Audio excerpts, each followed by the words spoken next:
Good evening, good evening, good evening. Happy Sunday, everybody. It's another episode of Chit Chat Podcast where we chat all things women. How is everybody doing? Happy Sunday to you guys. I know it's a dreary Sunday here in the DMV. We got a little rain going on, but nevertheless, we are blessed to be able to see another day. So check in, check in, check in. Let me know where you guys are checking in from, and if you're on board for the topic of discussion today. If you're in our Facebook group, we came up with some um, topics for you guys and poll those topics for you guys to vote on to see which topic that you guys want to have open chat today on.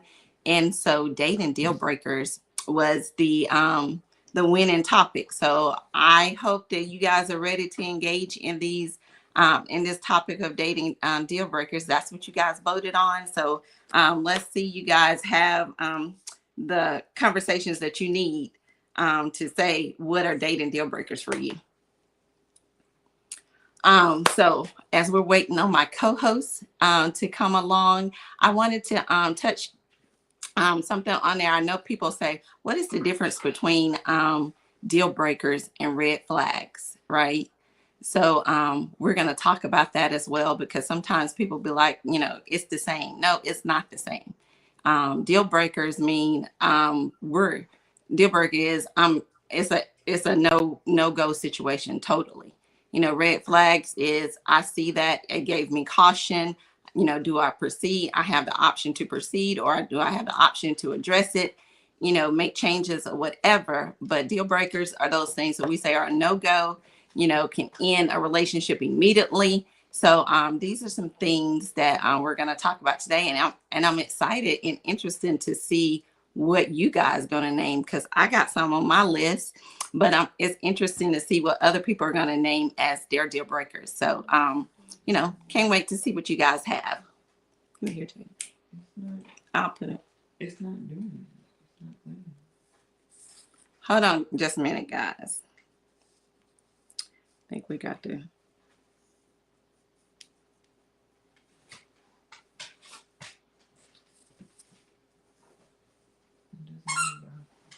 Oh, because it's going to already go. It's going to already, because I changed it to the professional. So it's already going to go. It's not showing the page when I go to the page. Okay, I'll share it then. Hey guys, I'm sorry. we're trying to get the page shared, the live shared, so that way people will know that we're on. And so I just changed my personal profile to a professional profile page, because y'all know I'm preparing for retirement in 6 months, and so that's going to make some changes. I told you there's some changes going to happen with Chit Chat Podcast. Going to do some collaborations with some things coming up with the love series that's coming up on the 22nd and different things of that nature. So, I'm going to keep you guys in the loop on what's going on, but I definitely want to make sure that you guys, have the opportunity to see, the things that are happening and some of the changes that Chic Pod is doing. So we're going to get started. I was waiting on my co-host. She's not on yet. I was waiting on my co-host to come on, but we're going to go ahead and get started. So I was mentioning before, people be saying, well, what's the difference between a red flag and a deal breaker? And so I looked it up. I wasn't going to give you my definition, but I'm looking it up to give you the official definition. It says a red flag is a warning sign, something that could potentially be a problem in a relationship.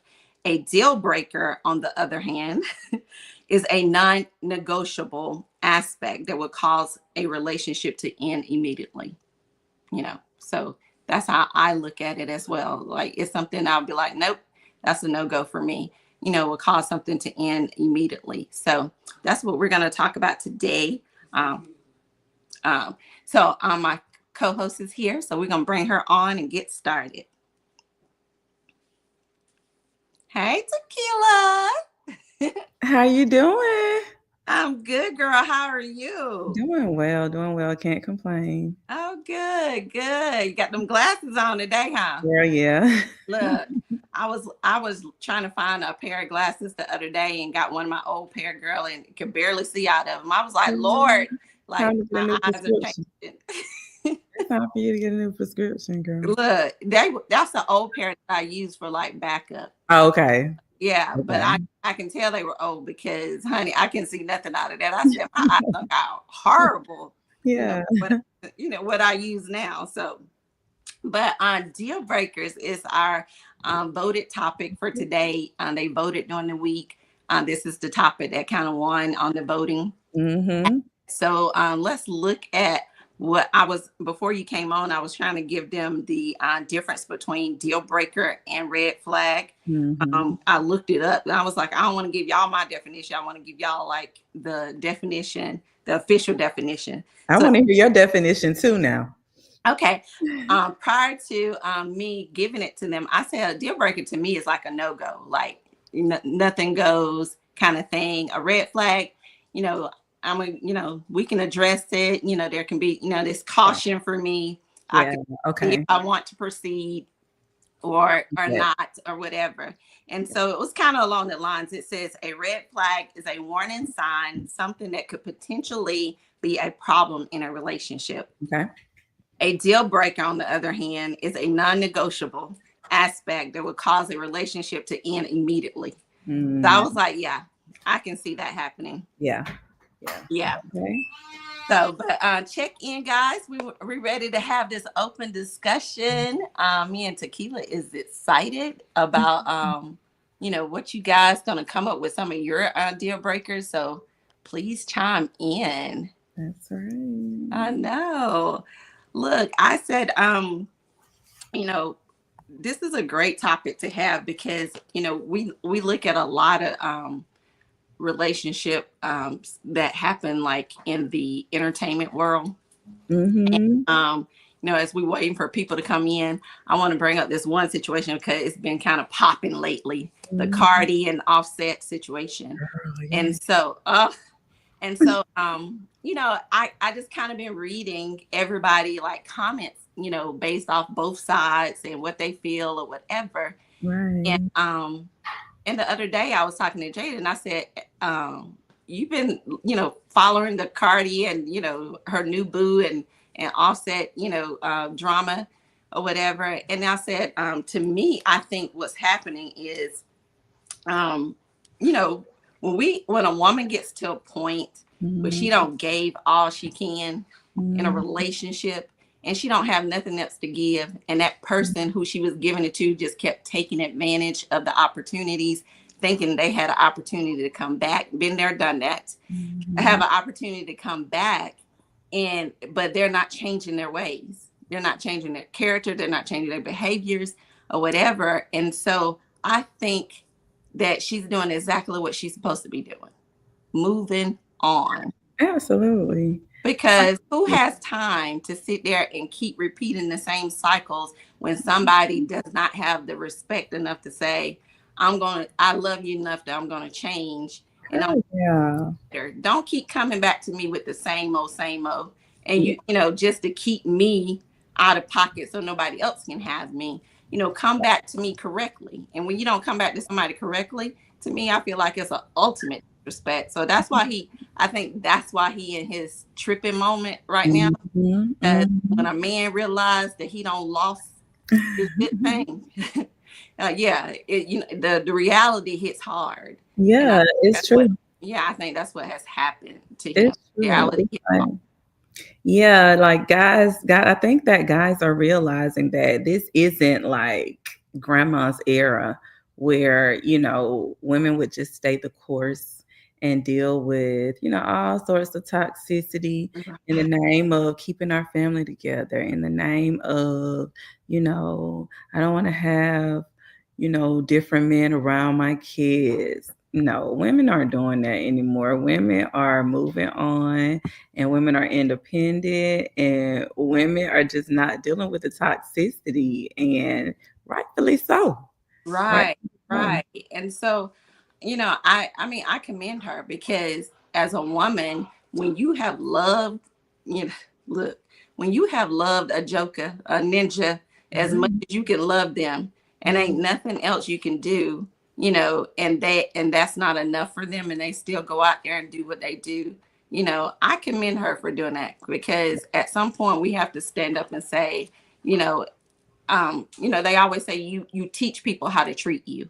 And so if you continue to allow that to happen, they're going to continue to feel like they can do that. Yeah. And until you make that change and say, the buck stops here, I'm done, or whatever, then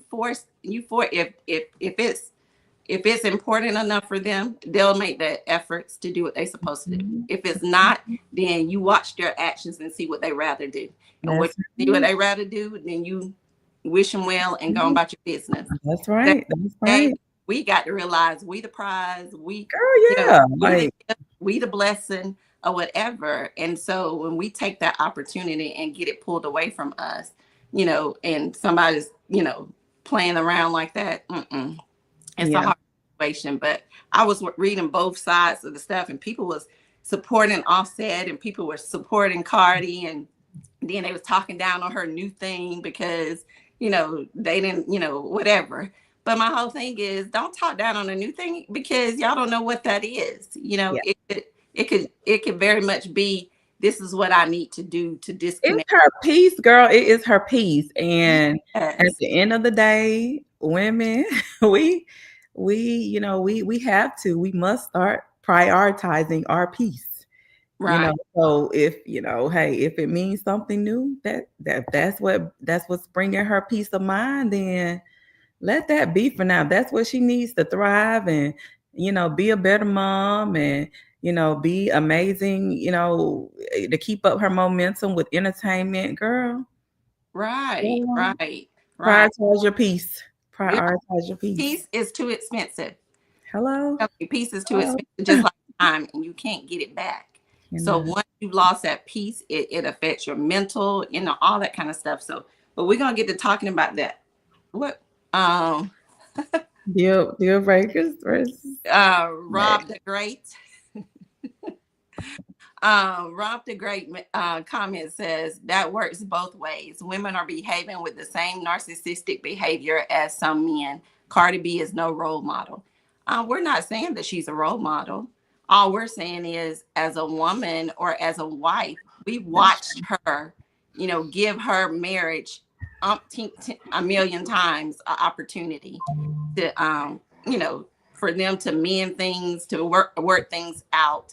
We seen that in the public. She always accepted him and tried to make things work. So, and he went back and did the same thing, played in her face, went back and did the same thing over and over again. So I don't think it's narcissistic on her behalf. I think she responded to the narcissistic behavior.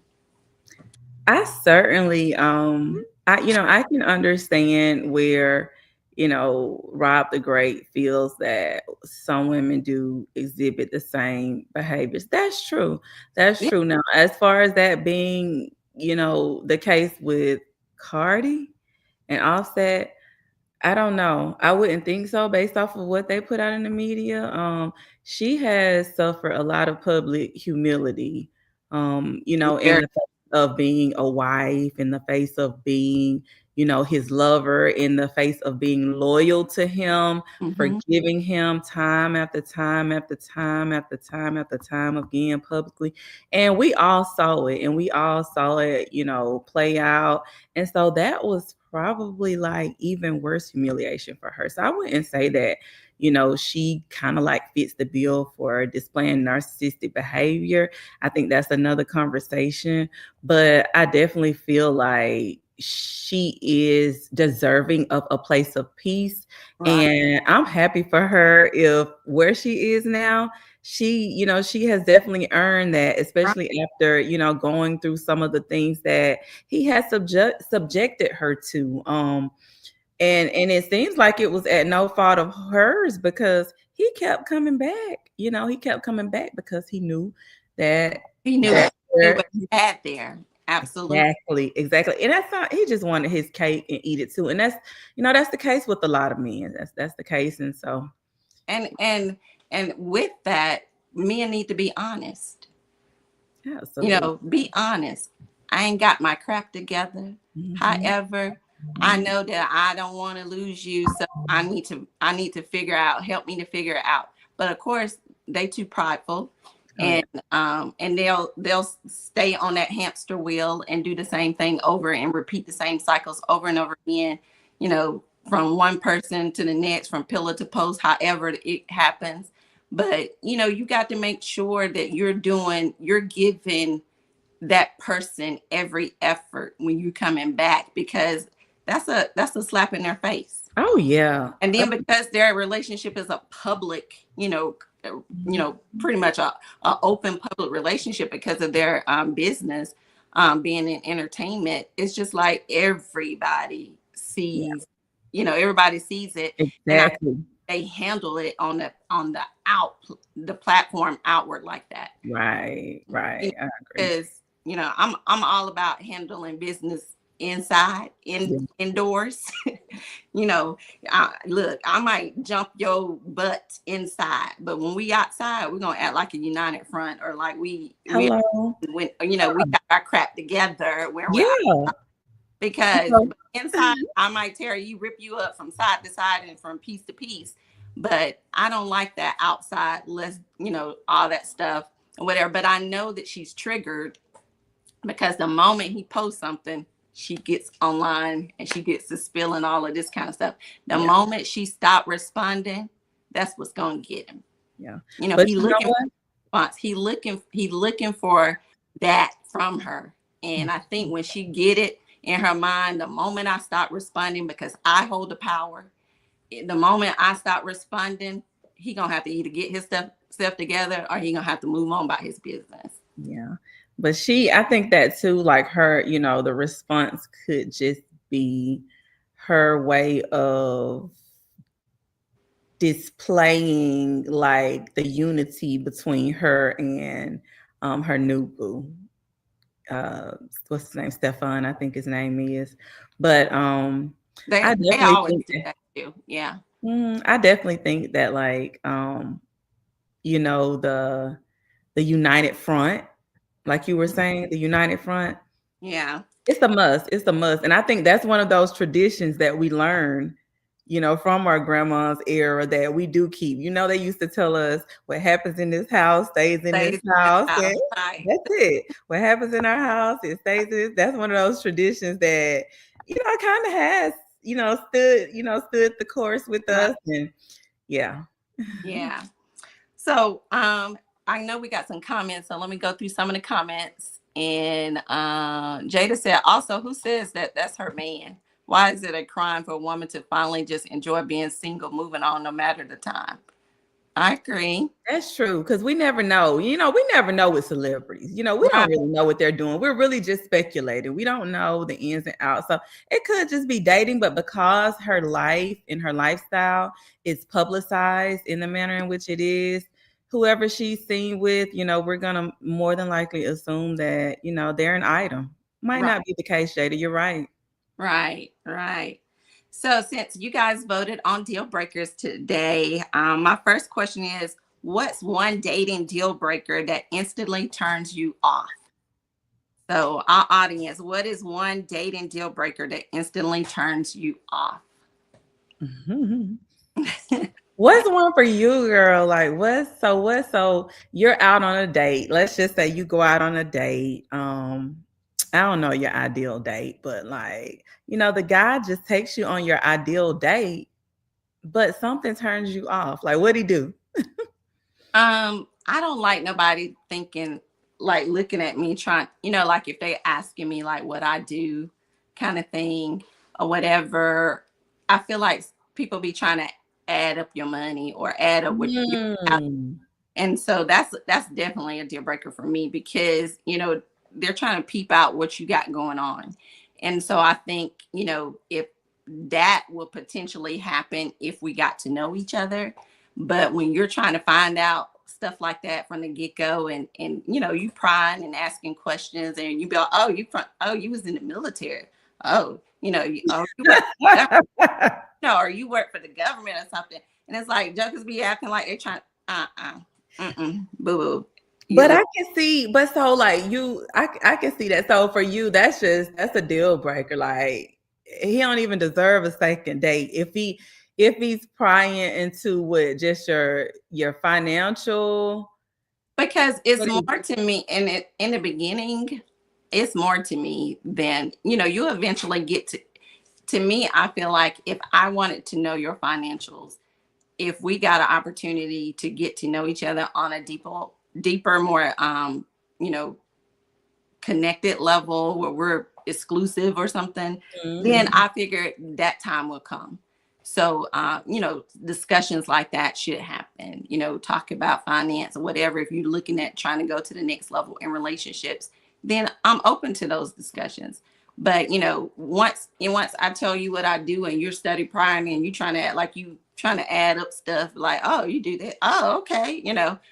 Mm-mm. That's a red flag to me. And Yeah. so because it's a red flag, it's a caution for me. And when it's a caution for me, sometimes I decide not to proceed. Mhm. So that's one of my deal breakers. So So does it matter to you then, like as far as their financials when you're out there dating them? When does it matter? Does it matter at, early on, like what he does for a living? Because you're a highly successful woman yourself and your finances are intact. So wouldn't you want his to be like, at what point do you bring up that subject, you think? Um, well, Pastor Paul always said dating requires getting data. So, all Yeah. that conversation is gonna come up. Yeah. But um I've never been a person that dated somebody, with the concern of what they have or what they Mhm. got. And so I'm genuinely concerned about the substance Yeah. because what I'm looking for in a mate and in a partner requires so much more than the materialistic thing of what he can do, what he can provide. Because I feel like with with us as a team, I know that we can provide, you know, 3 times as much as what I can do I know by that's right, myself. because you're gonna empower that man. Look, Yes, he yes, don't have his finances together. He gonna have them together when right. And by if the he time. do, if he do, then it's gonna be an empire because at the end I of the got day, you, sis. yeah, at the end I of the got day, you. but I'm not inquiring about it because I'm not, and I don't have my hand out either, and I've never been one of those girls that required guys to do things for me. It actually makes me uncomfortable And because I be thinking like, what are you trying to do? You trying to control something. You trying to, so and one, because I'm not used to it. yeah, I'm so used to doing everything by myself and yeah. everything by myself Mhm. is I'm not comfortable sometimes with receiving somebody taking the initiative to say, I got you, or, they're providing this and they're providing that. And so, I haven't, I can't get used to something that I haven't always had. So, You can. I think you can get used to it though. I think you can get used to it, while also realizing at the same time that you can still maintain your independence. Your finances and what you bring to the table is not going to change at all. Just because, you get additional contributions to what you already have, it might, I think it can help you if you see it that way. But you're not going to lose what you have by accepting what he can offer you. right, right. But I don't also like guys who like to throw out what they have too. That's right. That's No, right. I got this, I make this kind of money. I got this in investments and all this kind of stuff because as that might be a magnet for some women, them pick me women or women got their hand out Girl, or most women, a lot of women. girl or for women who, are looking for things, or looking for that guy to take and provide and take care of them or whatever. Yeah, I'm looking for somebody I can build with. you can build I with. can learn from him, he can learn from me, we can build together, whatever the case may be. I got my own table, you got your table, let's continue to build there because at the end of the day, I want to be secured in me. I Yeah. want to be able to stand on me because, my mama used to always, she had 5 girls and she used to always say, if a man decide that he wants to leave, that you are able to provide and take care of yourself by yourself. That's right. So, Right. and I always wanted to put myself in that position. That's why I never let no man come live with me if we weren't married or whatever, because I didn't want to have that, you know, that opportunity where somebody or me go live with some person and they throw me out their house and then I got to find somewhere to stay. I was like, nah, me and my kids ain't ever finna be like that. We're gonna always be secured in what we have and what we got going on. And then anything else is gonna build on that or be addition to. Yeah. So I want to read some of the comments because we had some comments come in. Okay. I'm going all the way up. Okay. So Ellis, happy belated birthday. That's my cousin. She's the gold standard for no, Cardi is not the gold standard for relationships. Absolutely not Yeah, we're not saying that either. at all. Hey Shonda. Hey girly.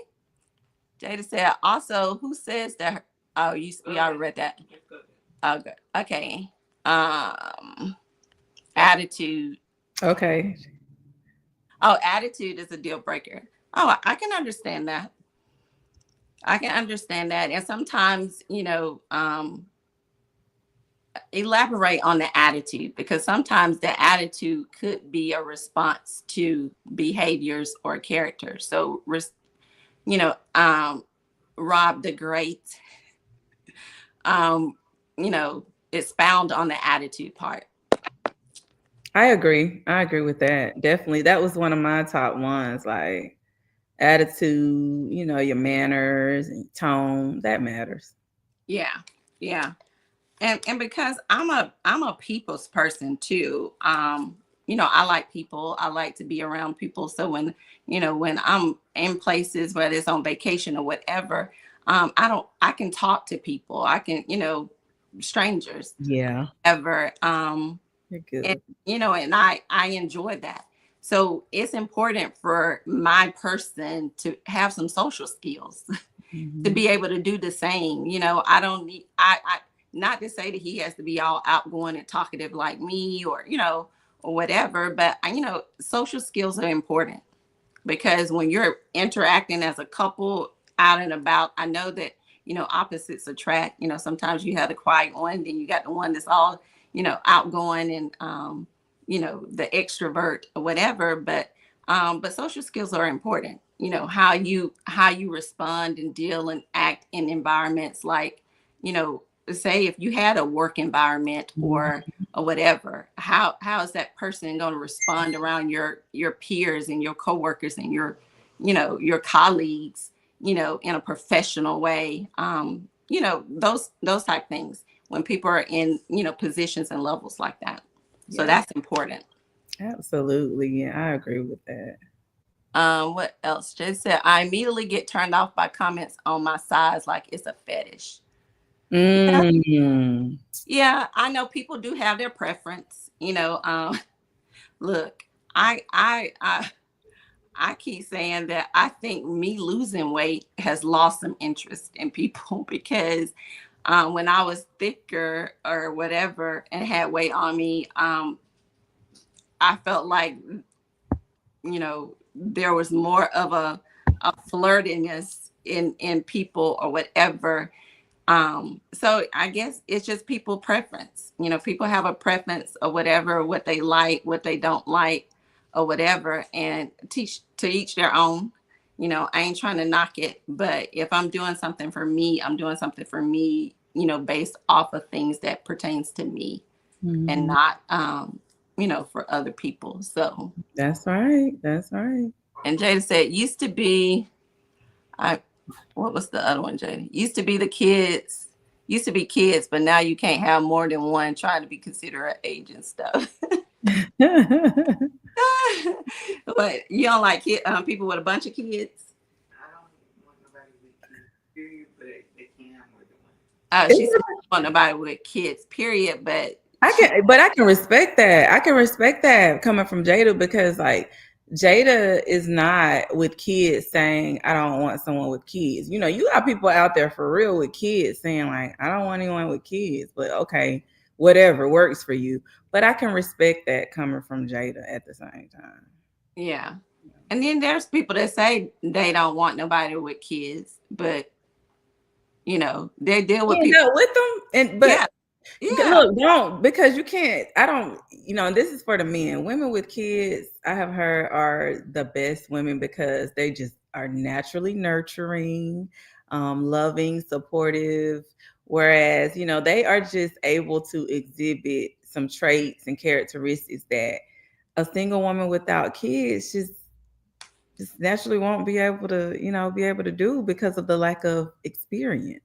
Right. And it's And natural. vice versa when it comes to me. That's you get a lot of people like that who are very selfish, and so they don't see things in a different way other than their way, because all they think about and all they have to think about is themselves. They don't think about, I got to think about the kids, the what ifs, this, that, and the other. And regardless, that they're young adults, I still, as a mom, as a parent, I still have my cautionary ways of saying I need to look out for them, kind of thing. And so, but you have people who've never had kids don't understand that. They be thinking like, oh, those kids are grown. Right. Or such and such, or whatever.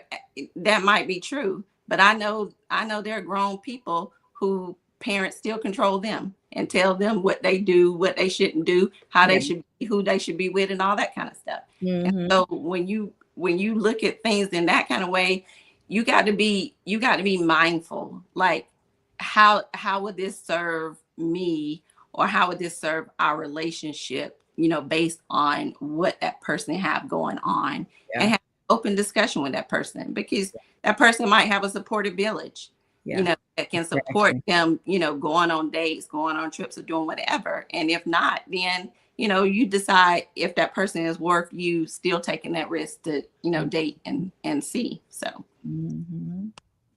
let's see. I agree that people are always pocket watching. Well, that is the case. I think that, but sometimes the less you share, the less pocket watching they do. I think that helps, if people don't throw a whole lot of stuff out there. And I think I've shared, a lot of times on here, since my last relationship, I don't plan to share a whole lot of stuff anymore, because, people see things and they take on things like, oh, they doing all this, and this, and stuff like this. So people see that, and they either want that, or they, or wherever the case may be. And so it has taught me to be, more private when it comes to certain things of the matter with my love life and the things that I'm doing in my love life. So, yeah. So, yes, it matters immediately. What matters immediately? Probably what to talk about, finances. Oh, yeah. I wouldn't say immediately, because I don't know if I'm gonna be with that person long term. But if I'm getting to know that person, and I see us, going, somewhere, then absolutely I'm open to the discussion. But I don't think immediately. I'm not meeting every person I meet. Ain't finna know my financial business, if I don't have no intended future with them. That's how you get the leechers. That's how you get those who's trying to tag along for whatever hidden agendas that they have. So nah, I don't give anybody an opportunity to kind of plan on me based off me sharing something immediately. No, we're not doing that. Financial stability is substance. Yeah, I think financial stability is substance. I agree. I think that's substance in a good way. If that person is willing to be a provider, or willing, if that other person is not in a strong financial situation as they are, if they're willing to teach them, or whatever the case may be, absolutely. I think financial stability is a substance. I think it is. I think it is for most, for most, especially most working adults, and adults out here trying to thrive financially. For some people, I can see it not being as well. Yeah.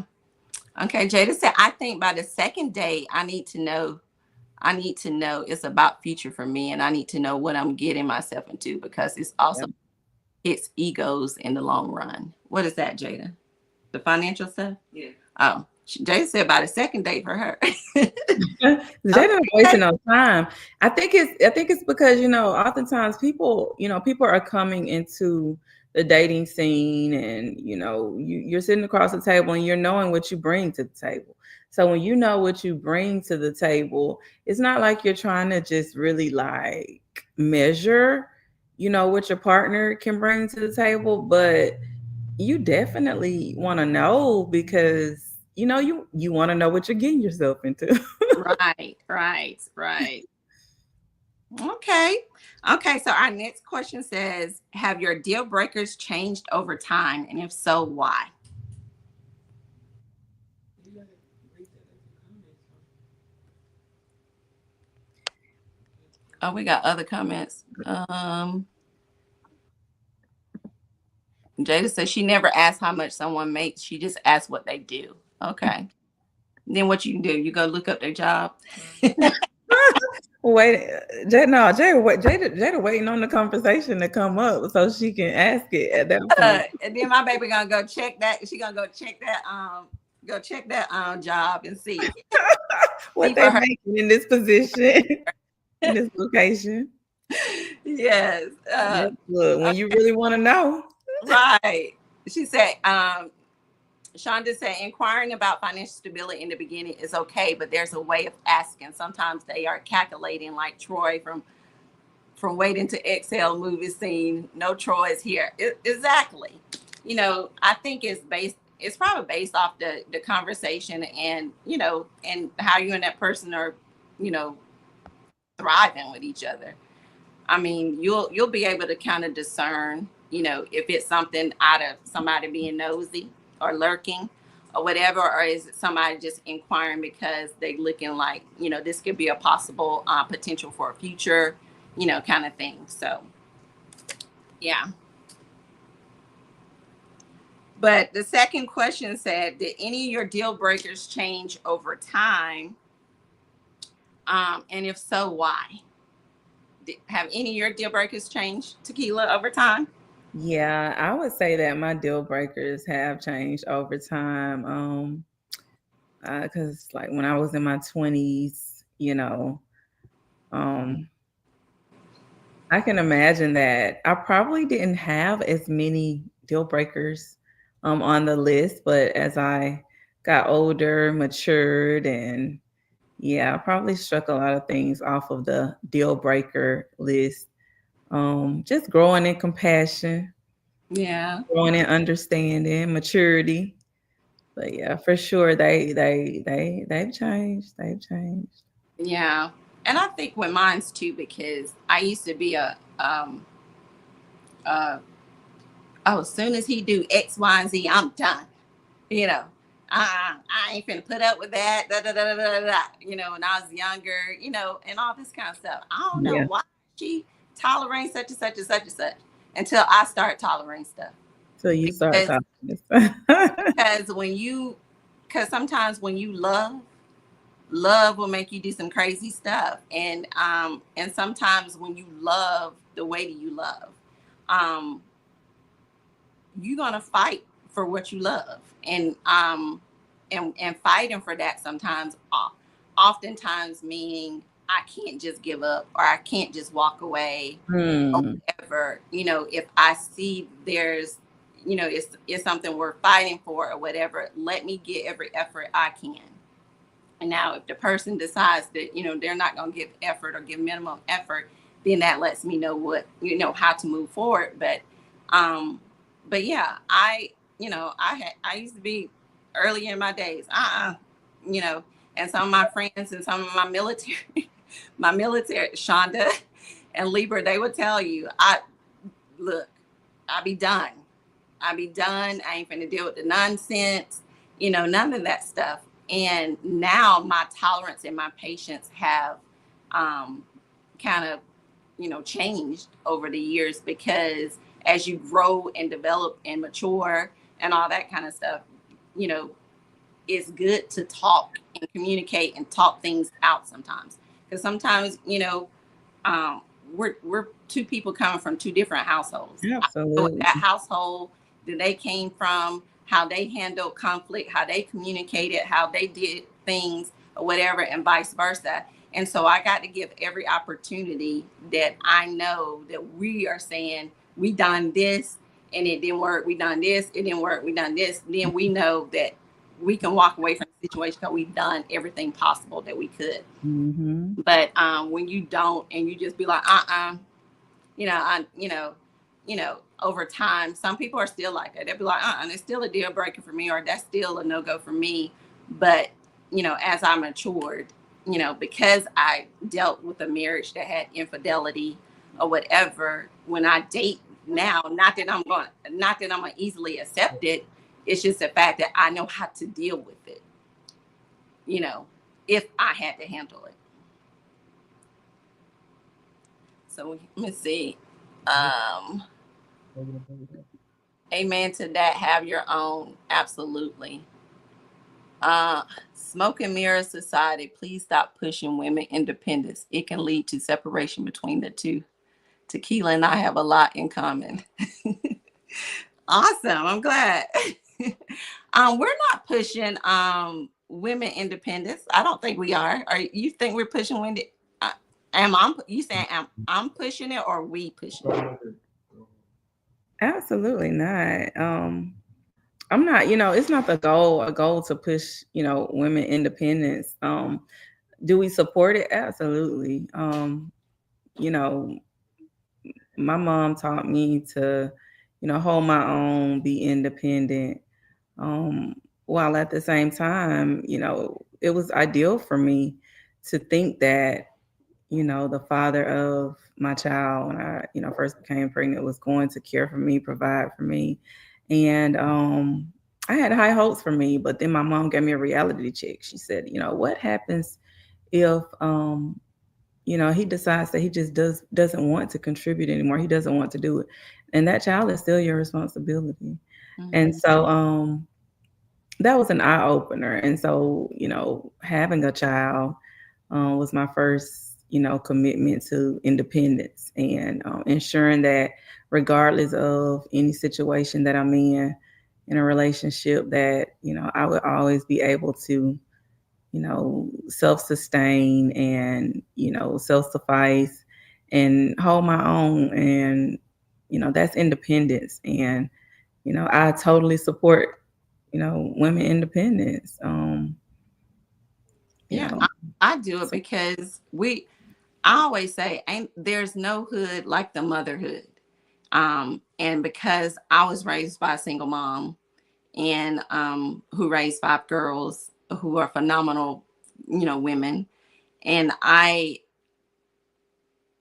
support independence, but at the same time, I'm not saying you're supposed to be without a man, or you're supposed to be superwoman and do everything on your own, because at the end of the day, I know what I want. I've been doing stuff on my own and and rightfully capable of doing it. But at the end of the day, do I want to continue to do it like that? No.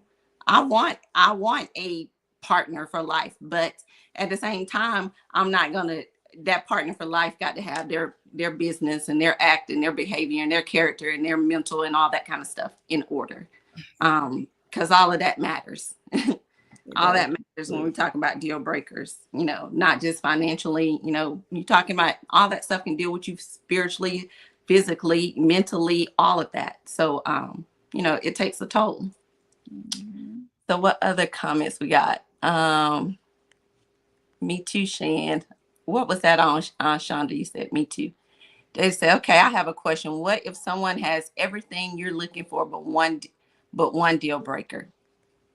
Oh, what you say, Tequila? I think that you have to sometimes, be willing to adjust your deal breakers. It really just depends on if the benefits of that person outweigh the risk. I think that that's a personal decision. I think that It's up to you whether or not you feel that, if I waver on this deal breaker, is it worth it for me? Um, it's difficult for me to answer that question with a definite response because I don't know what the deal breaker is. I don't know Right. what works for you. Me personally, just depending on what the deal breaker is, I may be willing to waver on it. But if it's a deal breaker, nah, like it's it's probably gonna remain a deal breaker unless something changes for me where it's no longer a deal breaker for me, and it's not going to be based off of that person. It's going to be an individual. It's just going to be my outlook that would I would sacrifice that change. Oh yeah. And Shonda said that part, sacrifice and peace, is not optional. Oh no. And see, that's what I don't want to waver on. Like, yeah, like you were saying when you were younger, you were less tolerant, and I think that I was more tolerant when I was younger, and I'm less tolerant now. And that's because I prioritize my peace, and I want to prioritize my peace. And so yeah, I'm not sacrificing that. I'm not trying to waver on my peace of mind, and I can understand it if my husband, feels the same way. I need for him to want to, prioritize his peace as well, So, Right. as I'm trying to ensure that, I'm in a peaceful state of mind in a relationship, I'm hoping and, praying that he's also, ensuring his peace of mind. Okay. Absolutely. I know we have a whole lot of I'm gonna go up to him so you can. okay. Yeah, go up to them. I'm gonna go to the next deal breaker thing. Personality and lifestyle deal breakers. So we're gonna talk about that. Is being emotionally unavailable a deal breaker for you guys? If somebody is emotionally unavailable. Yeah.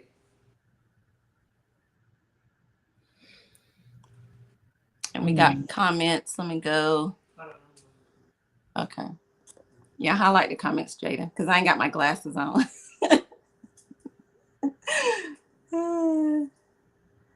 But yeah, is emotional unavailability a deal breaker for you? Rod the Great is What active. about for you? What about for you, Shadana? Would you say Rob the Great is active? He's active today. um, Maybe Rob the Great can answer that question. yeah, Rob the Great, is emotionally unavailable a deal breaker for you?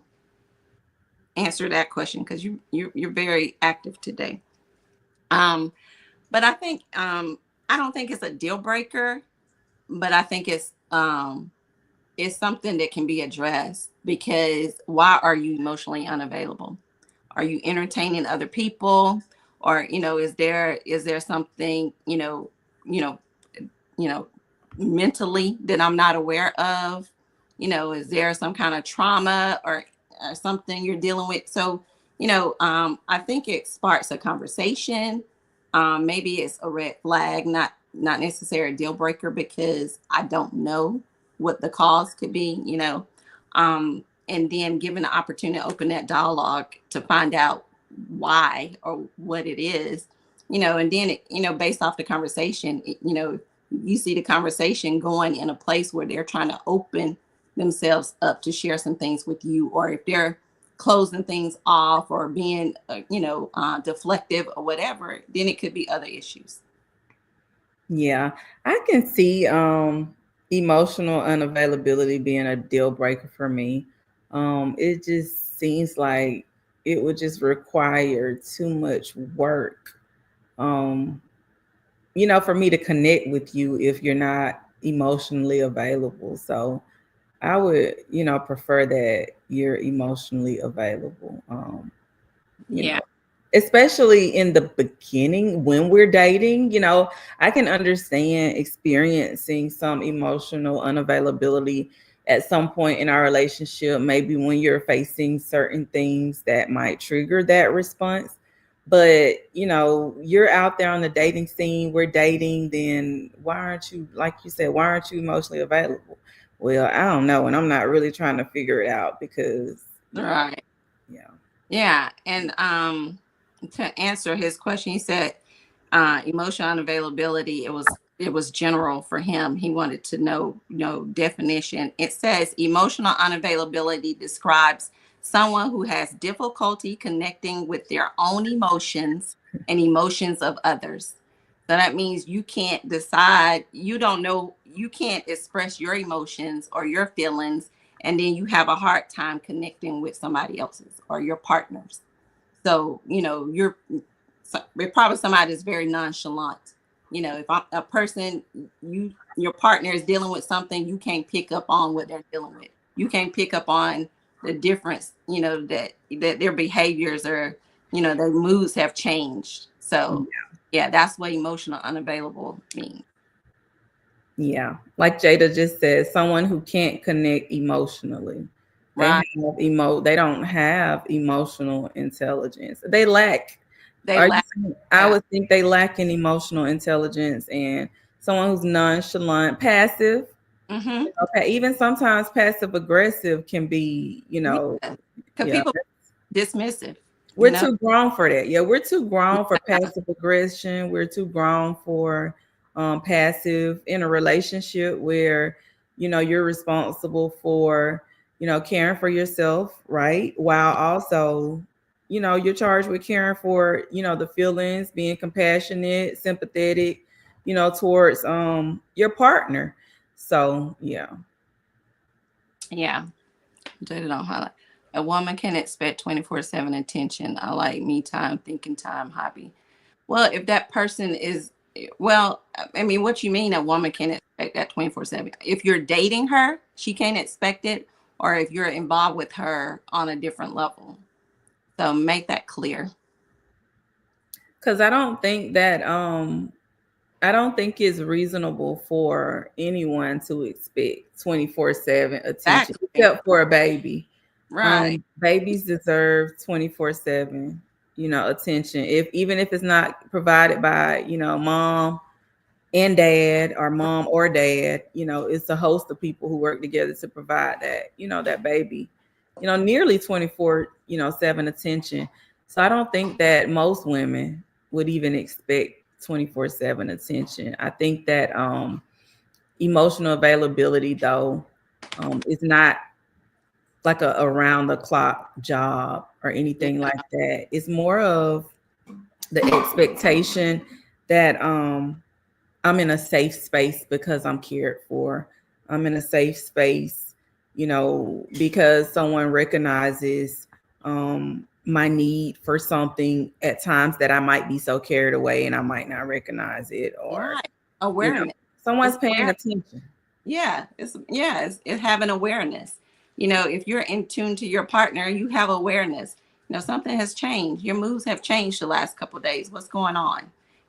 Those kind of things. It's about having awareness. And when you're connected and you commune with your partner in that kind of way, especially in an intimate way, you should know those things.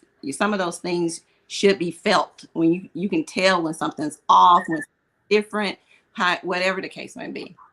And so when you lack emotional intelligence, you can't identify those things. So it's hard for you to identify those things, and you would think it requires attention when it doesn't require attention. It requires you to identify or be aware of what's going on in your environment or in your household.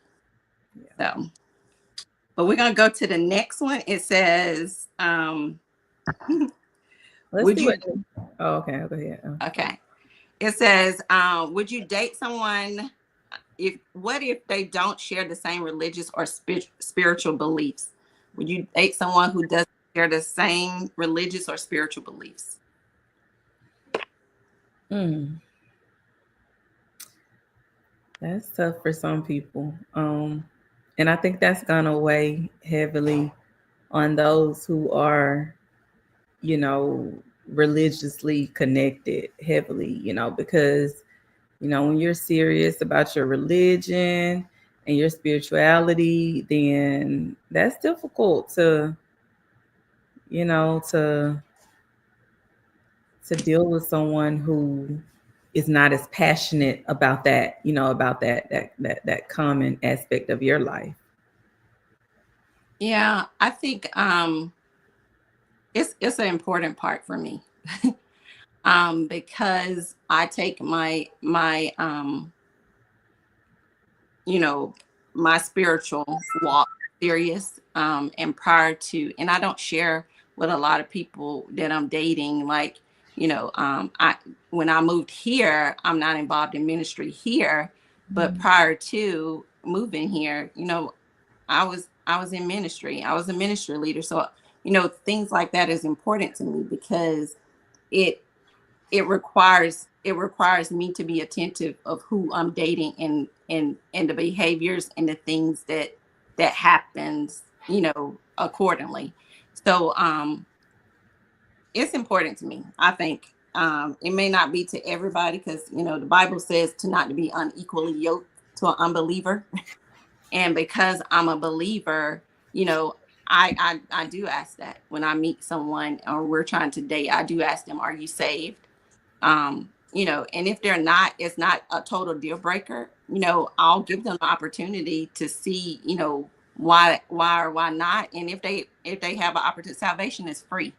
It ain't like, we got to hold it and keep it to ourselves. It's free. And so sometimes it's a lack of people not knowing. I've asked that question so many times to people that I went on dates before and they said they wasn't saved, and I gave them an opportunity to get saved, and they were like, it's just that simple. Yeah, it's just that simple. And so you know once you go through the process of salvation, now because you said I'm declaring that I believe this or whatever, now you got to apply that to your life. So people think it's supposed to be like this big old horrendous thing, so that's why people think like, oh my God, I don't want to date somebody who's super spiritual or whatever. But at the end of the day, sometimes it's good to be connected with those because, sometimes that's a protection for you when you're connected to people who are serious about their spiritual walk. What about in cases where, so when you say like non-believer, because I know you're a Christian, um, are you coming specifically from the position of being a non-believer of the Christian faith, or are you meaning like any type of religious belief that they may have? Like, what if it's just like differences, like how some people just differ in their religious beliefs, like two different religious beliefs? Like, how do you feel about that? um I don't have a problem with somebody having a different, like if they're Catholic or they're Yeah. or whatever. I know that they're not gonna be my spouse. I don't No. marry them. We might go check out a movie, go to dinner or whatever, but I know at the end of the day, I'm not gonna be your wife because and I'm knocking, nobody's religion. It's just the fact that I know I'm not switching, my Christianity over to become Muslim or to become Catholic or anything like that. So at the end of the day, I make that known. And if we want to continue to go break bread and have a glass of wine, I'm all for it. See, But that's what I'm wondering with the so I wonder what the viewers are, if they have that difference, like where they will, if they will accept someone that's just of a different religion than theirs, or if it's a deal breaker for them only if the person is just non-religious at all. Like, what are y'all's deal breakers, people, when it comes, as it relates to religion? Like, what does it for you if their yeah, religion differs from yours, or now if I they can date no as an atheist at all. I, Not somebody who totally don't believe in if they don't believe in God, they don't believe, if they ain't part, Muslim, Jehovah, whatever, anything, if they don't believe in nothing and they don't have no belief system at all and they are totally against that, that's a total deal difference. breaker. I cannot do an atheist. So yeah. But yeah, let's see what the comments. Jason, I think it's more if somebody doesn't have religion for me. When someone says I don't believe in that stuff, it's a no for me. Okay. Rob said, I love all people along with their faith. I attended a mosque as a 20-year-old in New Orleans. I was once interested in joining the nation. Okay. Look, they recruit everybody. What's the nation now? The nation of Muslim nation. Islam. Yeah, okay, Yeah. yeah, that's right. We definitely need to be in agreement with our spiritual walk. Yeah, because the Bible says, how can they walk unless they agree? That's what the Bible tells us. Like, how can they walk unless they agree? So if we're disagreeing, if we can't even agree on the spiritual aspect, how else or what other areas is going to affect us if we're off balance that way, if we're unequally yoked or unbalanced that way? How else were we like, what areas, other areas is going to affect? How can you walk unless you agree? I mean, it got to be a point in some. I don't want my husband going to his service and then I'm over here at church going to a whole different service. Like, we got to be a cohesive unit. So, and I've known people. I've grown up like going to church and known that, this man is a deacon at this church and his wife is a member at another church. And my dad was like that. My dad was a deacon at one church, and his my stepmom, she was a member at another church. So and people did that. It works. I mean, it works for some people. I mean, Mm-hmm. I mean, is that a religious difference though? Were they different in their religion or just their just the ceremony, like where they attended services? I think it was just where they attended services. However, I still don't want to be separate from I don't want to allow no opportunity where the devil will have a foot in the door, because the moment you have a place where division can seep in anywhere, I don't care how minute it can be, then it can move something from, a mole to a mountain, just because there's an opportunity for division or there's an opportunity to separate, people. And I don't want to give that. I don't want to give that opportunity. So we got to be somewhere where we can cohesively, agree on where we're going to be or whatever. But the Bible do say, ladies, the Bibles do say that we supposed to go where our husband, if he's if he's a believer, we supposed to go where our husband is.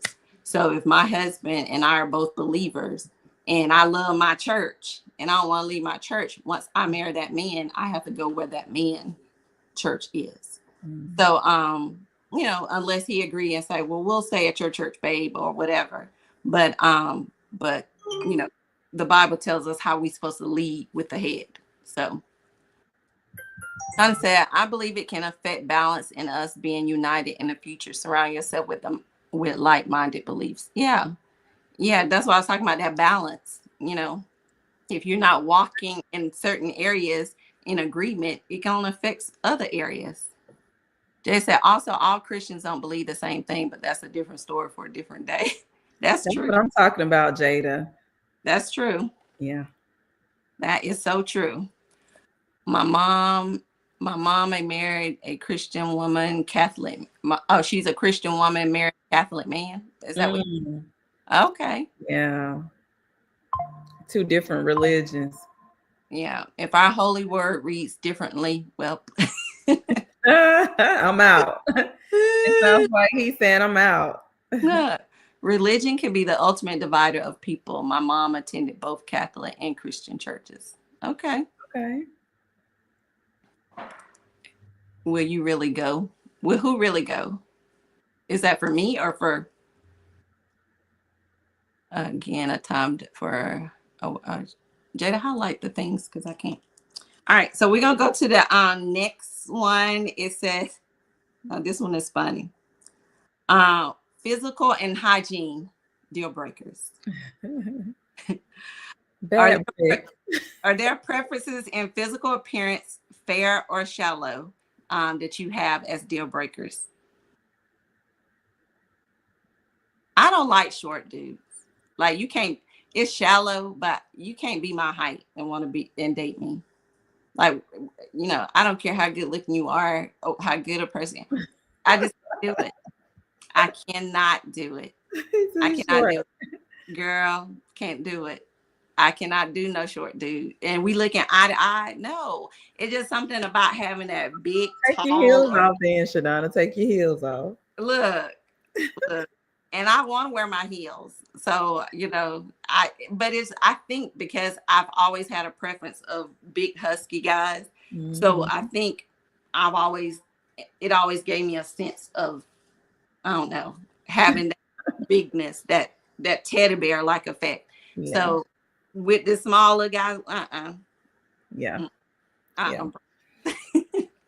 Funny. I know that's shallow for some people, because I remember years ago in my Sunday school class, Sister Spies, if she listening, she'll remember this. Sister Spies told us, cause it was an all women's class, and we would talk about how that's not my type and all this kind of stuff. And she said, stop saying you got a type. She was like, at the end of the day, you need to know that the man is a good man. He's going to be a great provider, all this. Stop saying you have a type, because y'all are running around here chasing those good looking men, and those men who want to go oops upside your head, want to mistreat you, want to do this, and all that kind of stuff. And I'll be like, oh my goodness. So I always hear that in my mind when I always be like, that's not my type or whatever. When I'll be thinking about her saying, stop saying you have a type. Shan, no, your Boaz is look down, girl, look down. What's she saying? Shorty. Shorty. Oh, girl, That's your Boaz. So look, in other words, stop limiting yourself by you limiting yourself by disparate treatment of the shorties. That's why I'm missing out, because he's short.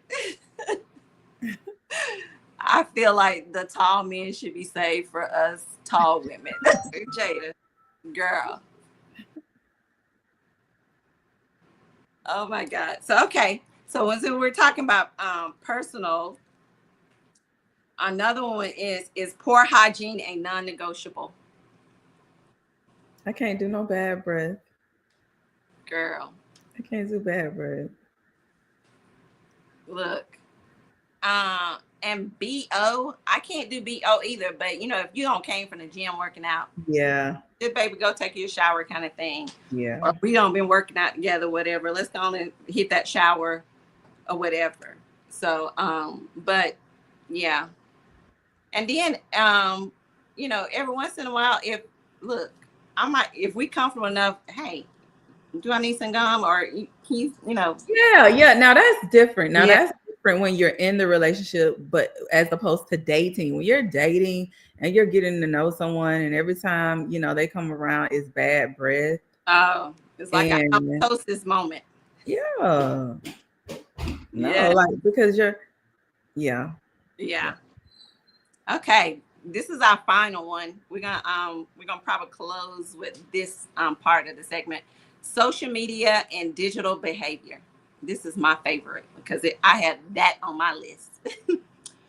Is posting your relationship online a must, or do you like to date someone in private, or in private? You'd rather date somebody in private. So is it important for you, for your person, to post your relationship or post you guys or whatever, or is it you rather remain private? No, so me personally, I never would rather remain private. I don't have any specifications as it relates to posting or not posting me. But dating publicly has always been a requirement for me. When I began dating, like first three dates have to be public. Like I don't want to come to your house and chill with you. And that was when I was dating. I've been out the dating scene for a while now, but if I were back on the dating scene, I think I would still like. I'm just trying to do what I want to do. Like, I don't want to date. I don't want to have all these rules. Don't post me. I can't post you. Like, I'm grown and you're grown, and if I feel like posting, I'll post. If you want to post, you post. I'm not getting all into that, but I'm not trying to be dating you in private though. That's a no go. Okay. What about dating someone who has social media um, doesn't have social media etiquette? So, like, if you guys are dating and they follow a lot of thirst traps or exes, or make a lot of comments, or you know those kind of behaviors on social media. Um, I don't know. It may in the beginning, as we're dating, it may be uncomfortable, particularly because I don't quite know the person that well yet. And then so if I don't know you and this is what I'm seeing, I'm scrolling on social media and every time I look around, I see some comment you have on someone's page. Like, that's just a turn off for me anyway. Like, you're always on the scene, and when you're on the scene, this is what I see you doing. Yeah, that would probably be a turn off for me. And so not necessarily a deal breaker because I don't really just expect adults to be carrying on that way, although I Right. know, some do, but just not a man like A mature that, man. yeah, that Yeah. I would be interested in anyway. So if I see you doing that anyway, that's gonna turn me off. But yeah, like I think my deal breaker would be just always on social media, or even not just social media, even on the phone with your friends or family, prioritizing others when you're in my presence and we're supposed to be having our time together, not focusing on me. Like, I never understood when I was younger and dating, like how guys would take you on a date, but then like they have the audacity to answer the phone and have a conversation. Like, that's just rude. But other than that, yeah, I wouldn't be so bothered with the social media thing. Just don't be, we're together, and instead of you just having a discussion with me or engaging with me, every time I look over, you're on social media scrolling, or you playing some type of bubble game, or you know what I mean? Like, whatever you're doing with your phone, it don't matter. You're just not giving me necessary attention if we're dating. That appreciate the time that you have with me. Do something, Right. productive with it. Right. Right. I agree with that because I've dealt with that, and it irked me to like to uh you know and I think it wasn't a problem to me in the beginning because I'm not a person who cares, because I'm on social media all the time. So I'm not a person who cares about somebody being on social media all the time, but I'm not on social media, making comments when I'm involved in a relationship, making certain comments or on certain pages or things that require that makes me look, you know, like I'm not in a relationship, or that makes me look like it's questionable that I'm respecting the boundaries of my relationship. Yeah, like it's like you're misrepresenting the team. You're misrepresenting your partner if you're doing certain things on social media. If you're representing yourself, you're representing me if we're together, or presenting as an item, even though we're separately. What you do, is you represent me too. Right, absolutely. Like I be telling my kids, with their stuff, you're a representation of me. And so, and if I'm connected with you, I'm a representation of you. So I'm not going to be Absolutely. on there, showcasing or doing things that's going to make it questionable. Like, oh, ain't that so and so girl? She Yep. doing this and this. Mhm. So, but I think a lot of that happens when the person is not open or honest about what they have going on, and then it becomes an issue, because when it's addressed, then instead of them receiving it like, I get what you're saying. I see how it could look, or whatever. And and if it's not received in that kind of manner, and it's received with backlash and deflectiveness and aggressiveness and all that kind of stuff, to me, I feel like then there's things that leads you to believe certain things are suspect, and so and it needs to be addressed. And once it's addressed and it continues to be a problem and boundaries are not in place, then I think you to each their own, deal with it how you need to deal with it. Let's see what some of the comments said. All right. Private is preferable. Okay. Private, not secret. I posted here and there to make sure people knew I have a man, but not full pics on my page. Okay. What if he's tall, dark, and handsome with halitosis? Dealbreaker. Yeah, because look, that's halitosis is a medical condition. It is like take care of your health. And I mean, I don't really care too much about tall, dark, and handsome anyway. I'm more drawn to personality. So yeah. Then looks. Look, a woman always on social media is a deal breaker.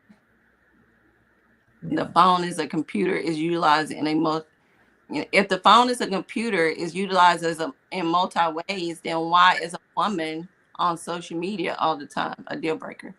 She could have a social media platform. So there's different things. So make that clear, Rob the Great. Jada says social media is a job now, and days I get actual money from. Correct. So what if that is their income? Exactly. That's my point. When you find out that they are more social on social media than girl. Now, Shonda, you don't said a whole mouthful. When you get a whole different person on social media than you get in person, I'll be like, well, where that person at? I know. That's a lot of people now. That's a lot of people. That's most of these people out here. Yes. You find out they more sociable and they doing all this, that, and the other with other folks, and you be like, well, where that person being? That's a whole different person. So I totally agree with that. Jada says an appropriate time for social media. Yeah, absolutely. I think that's the key. There's an appropriate time for social media, just like there's an appropriate time to date. And if we're dating and there's an appropriate time in a relationship to bond and connect, and if we're together, spending time together, then let's get some quality out of it. Let's produce quality and not just be counting down the time on social media and doing and engaging in other things, and not really connecting with each other, interacting with each other, and getting to know one another. I think it's an appropriate time for everything, just like social media. Right. I agree with you. I agree too, because I've dealt with things sometimes where people would be on social media when you're on vacation. We don't need social media. We on vacation.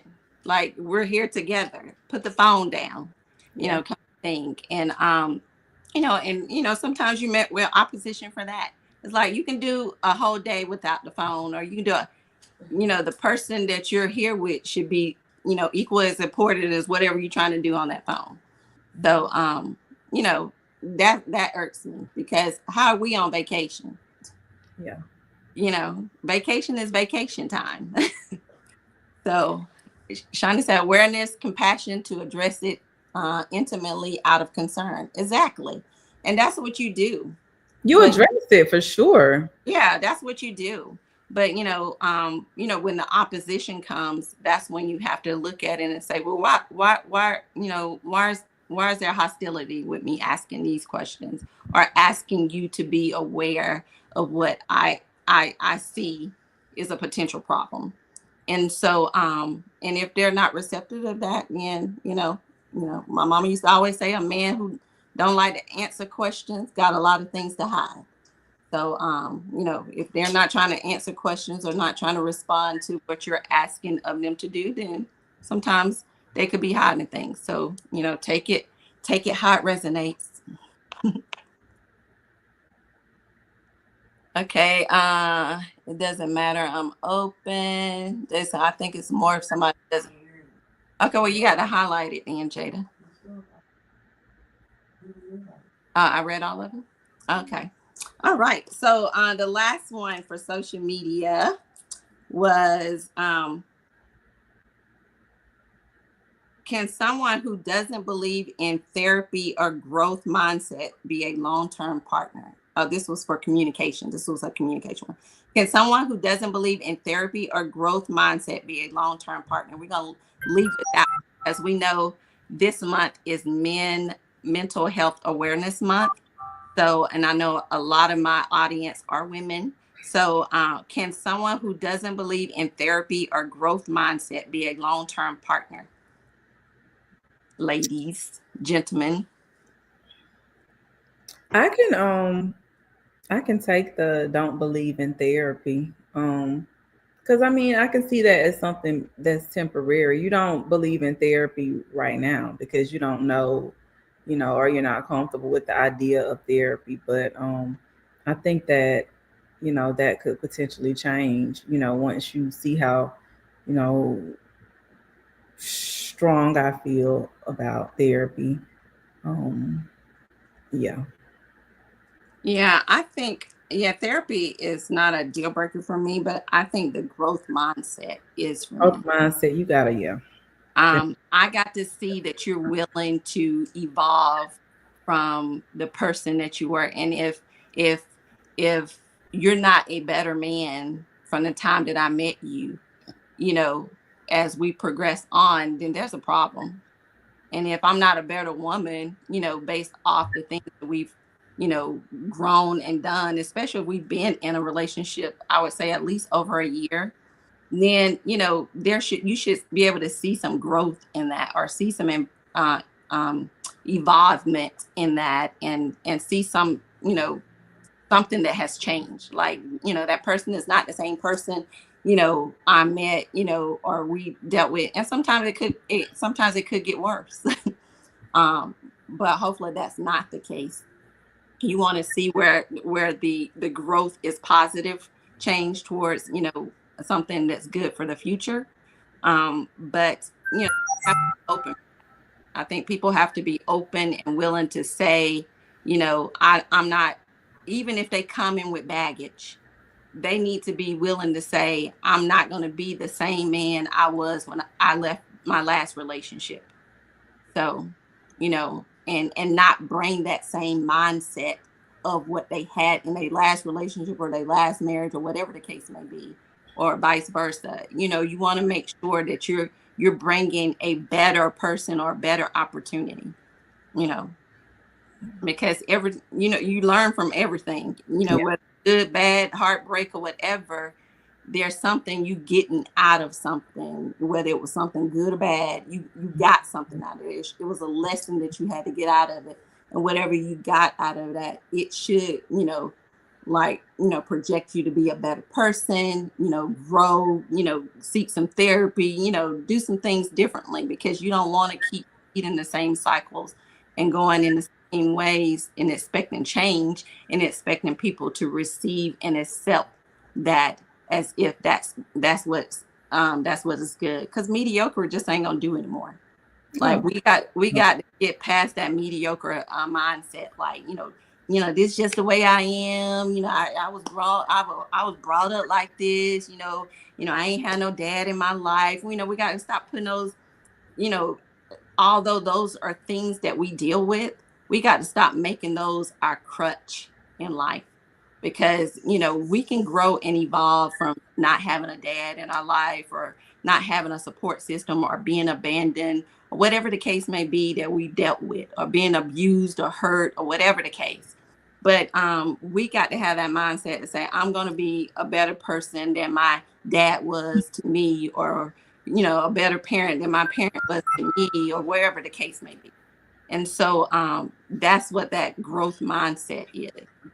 We got to make sure that we're providing ourselves the best opportunity and putting ourselves in the best position to be the best version of ourselves to the people that we're offering ourselves to.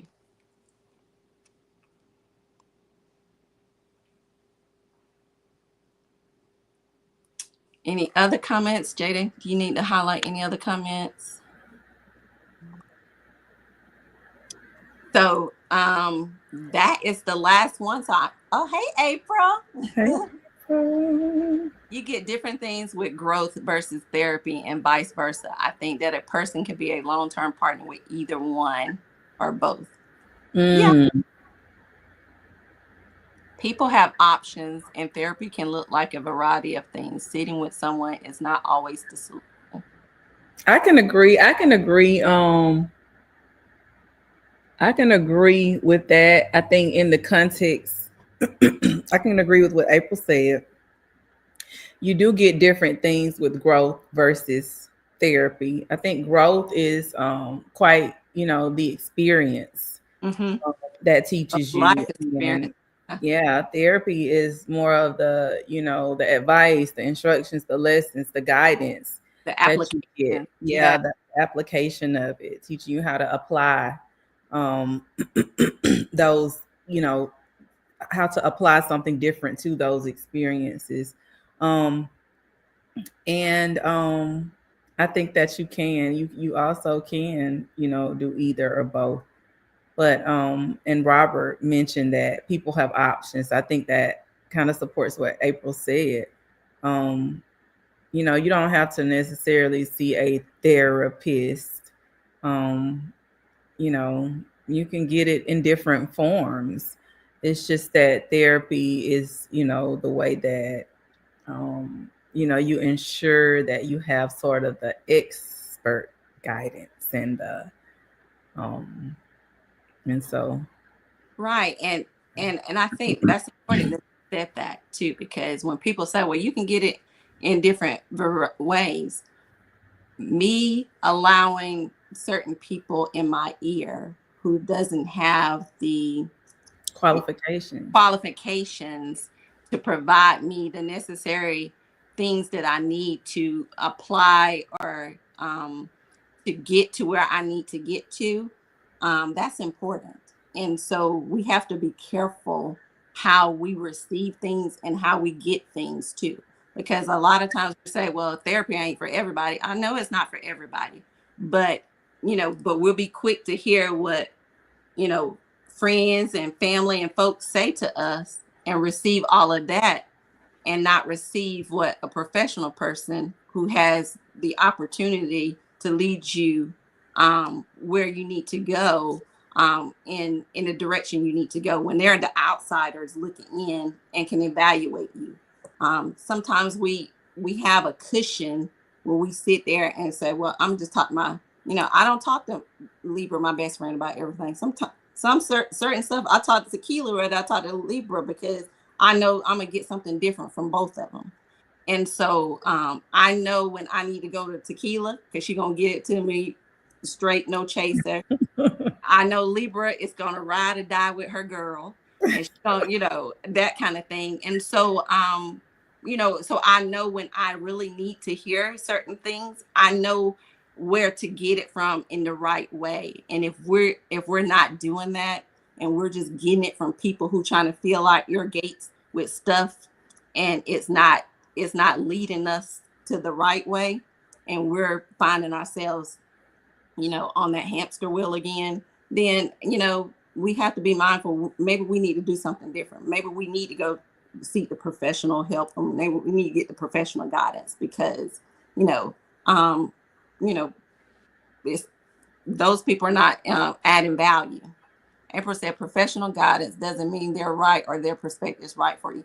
That's true too. Girl, I like that. I think that's another discussion too for a podcast discussion because especially the part where it says it doesn't mean that their perspective is right for you. You get what I'm saying? Because I would like to think that if I'm gonna retain a professional, they are at least right, but their right may be coming from, whatever their, education requirements and prerequisites From the were book. from the book, where right for me meaning I need a professional that's skilled in it, and theirs is coming from experience. They might not have the qualifications. You know what I mean? So Right. But I that's won't sit up deep. under a person like that though. If I I see think you that, learn as you. I think you learn as you go, though. I don't think that there's not really a way to just know for sure which therapist is gonna work best for me until I sit down and start engaging in some conversation and hear the feedback. Because even once you sit down with them, are you able to decipher whether or not this person's source of information is good for me, or no, I need to turn away from this and go get information somewhere else? If we're just relying on professional information, and you send your child, I send the 20-year-old, go get you a therapist, she's just gonna appreciate and value the information just because a therapist gave it to her. You right. get what I'm saying? She doesn't know that, hold on, that information really wasn't applicable to you and your situation. So, it's good advice, but it doesn't serve to benefit you. She don't know that at 20, but she went to the qualified, she went to. So I get it. I get that too. I think And that's I think it's important for the person to identify that, because I remember when my son was assigned a therapist at his school. And of course, he goes to a predominantly, you know, uh, Caucasian school. And so his therapist wasn't going to look like him. right. And so he gave it an opportunity, and he, after a few sessions, he was like, I need you guys to find me a therapist that looks like me. Said, because he's like, I know that the therapist that I've been seeing is not relatable. And as much as I try to give my input on and showcasing how what he's saying to me is not applicable to me, I need someone who's going to understand me culturally, and then they would know where I'm coming from. This person can't identify with me culturally, so they can't see where I'm coming from. And they had to honor that. Yeah. They had to honor that. They had to find somebody outside of the school to get a therapist for my babe, because he was like, I can't deal with the therapist here, because they're not culturally in tune to me and the things that I've gone through and grown up with. So they're not going to understand. You're not going to understand a child dealing with father abandonment issues if you got 4 generations, from your grandfather, father, and all this kind of stuff, and you're trying to give them therapy advice based off of what you've used to seeing, and this is something totally different from the environment that he grew up in. No, I can see that. I can see that. Kind of like a culture shock for even the professionals. Right, No. right. So Shonda said, what change are they willing to make to be a better person, or they have to be stubborn to work on themselves for themselves or their potential partner? Whew. Are they stubborn to be open-minded or try to be self-improvement? It's a self-reflection thing. And I'm a firm believer that, when you don't self-reflect and allow yourself to, when you don't try to deal with you, you'll be dealing with you. So, sometimes we have to see ourselves, see our wrongs, see our faults, see where we've been different at. And sometimes it's hindsight, but either way, when we see it or whatever, we got to reflect on, do I want to continue this way, or do I want to make myself better? Whether it's for the next person or whatever the case may be. I know that I can no longer, it's hard. Sometimes it's hard dealing with you. If you know that I have a hard time dealing with you, you try dealing with you. People, make that joke all the time, talking about, they pulled a you on you kind of thing. But if people really realize how they are or see themselves, then I think a lot of people would, make some changes.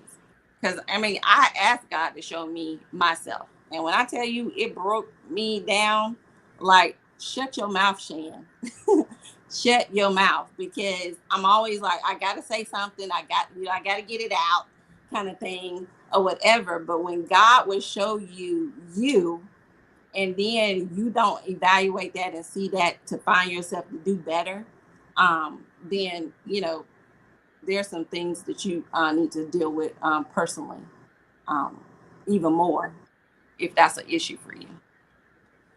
So last few comments, and we'll close out with comments from Tequila, and then I'll close out.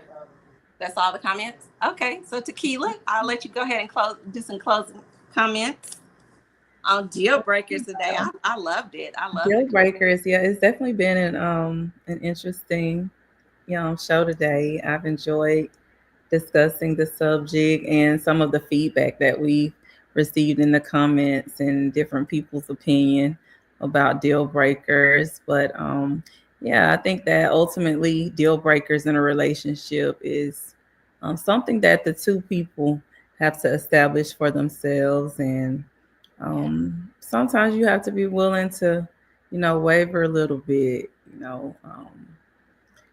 But yeah, so. Yeah, and I think when it said deal breakers, it's like making a deal. You got to compromise.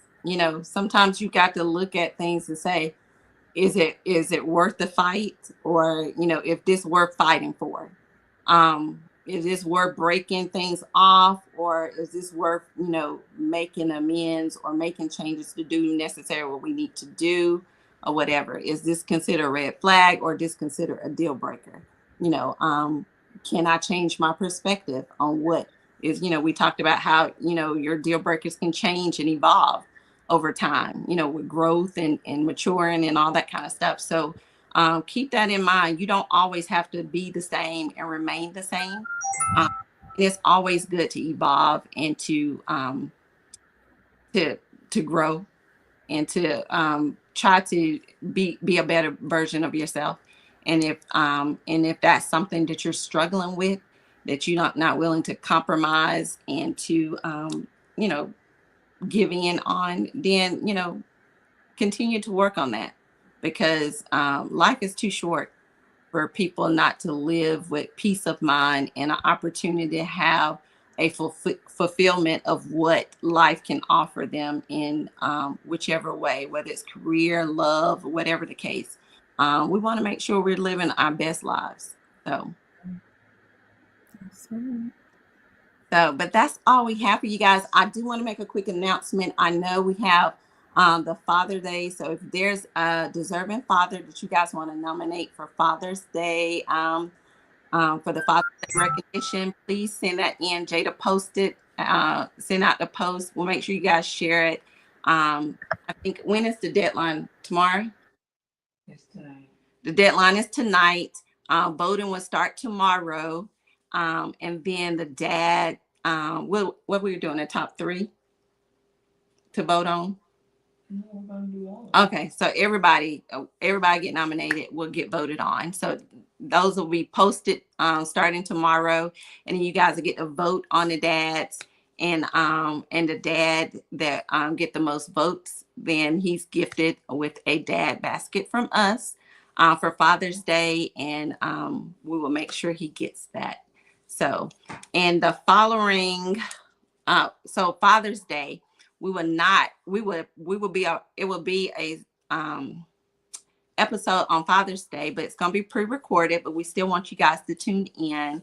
We're going to have an episode pertaining to men mental health awareness, because that's what June is. So if there's a men in our audience, or men in our group that you are interested in being on our panel talking about the awareness of men mental health and what you're doing to prioritize that or whatever, and like to share in on that, we're looking for men on the panel this week for that.